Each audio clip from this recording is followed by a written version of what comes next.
I have always wanted to have a baby.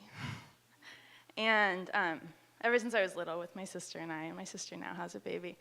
And she was going to be the one who traveled the world, and I was going to be the one who stayed home and had the babies and wore the aprons in the family. And we both traveled the world, and then she had her baby, and I'm still kind of traveling the world. So I had this great plan all growing up that I was going to find love and find a baby daddy. And I found that when I was 15. And he was amazing. He really liked Bikini Kill too. And he was only 21. And we drive around in his truck. And it was all great until my mom took me to the library. And it was back when you go look in the microfiche. And she looked up his name and found out that he was a felon. But we were in love. And I was going to have a baby shortly after we fell in love, and we were going to name it Havoc. And my mom thought that was a really bad idea, and she helped me see my way through that one. And I don't have a baby named Havoc. And so years went by, and I still just knew that someday I'd find this partner and find this baby daddy. And I had a lot of amazing partners who I didn't want to have babies with, or they didn't want to have babies with me, or it just wasn't time, or I was traveling too much. And just this year, I moved back to Portland, and I got this fancy job that keeps me in one place and pays me a salary and stuff. And I was, part of taking this job was like, all right, I'm going to do this. I'm going to find my baby daddy. And I was dating. I joined OkCupid when I moved to Portland, because I think that's what you do. And, right?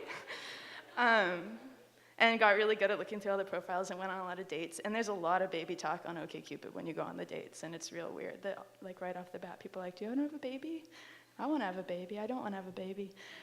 And I started getting this really sick feeling about it, like feeling like I was dating men to breed with them. And so I stopped doing the OkCupid, and I found this boyfriend who had 3 kids. So that seemed like a good way to get a baby daddy. And on our first night together, he was like, I'd have a baby with you. Like, he was not shy. But he also had an anger management problem, so that didn't work out. And so I came to this conclusion. Here's where the cat gets let out of the bag. I have a lot of family in the audience. I decided that I would go ahead and have a baby on my own. And so you have a lot of choices when you have to do that. And I was like, well, should I ask friends? And I had some awkward conversations with some friends. And it's like, should I just be like really sloppy and very like have low morals and just go get knocked up? And I couldn't do that. I was like, should I just go to the hot tub at Dishman and spend a lot of time there? It's like, there's a lot of ways to do it in Portland. But I started looking at the sperm banks, and it's a lot like OkCupid, except for that there's no photos. But the photos that they do have are these men when they're like 7 years old and 10 years old, which is really confusing when you're looking for somebody that you want to have a baby with, and you're looking at children, and you're like, it's very confusing.